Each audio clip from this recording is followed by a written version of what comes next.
سیدنا عثمان غنی رضی اللہ عنہ نے اپنے غلام کو بھیجا کسی کام کی خاطر، وہ کام ٹھیک کرنے کی بجائے الٹا کام الٹا کر کے آ گیا، خراب کر کے آ گیا۔ اب کام خراب کر کے آ گیا تو بڑا غصہ آیا کہ بھئی سمجھا کے بھیجا تھا، بتا کے بھیجا تھا، نالائکی کی اس نے، بے دھیانی کی اور کام خراب کر دیا۔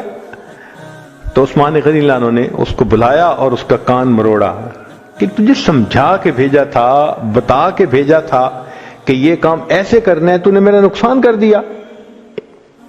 خیر اب بات تو ہو گئی۔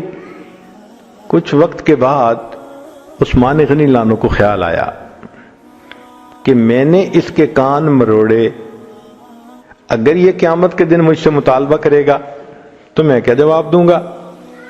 اب اس خیال کو ریزسٹ نہ کر سکے، کچھ دیر کے بعد اس غلام کو بلایا اور بلا کے کہا کہ بھئی آؤ، قریب آیا، فرمان لگے کہ میرا کان پکڑ کے مروڑو۔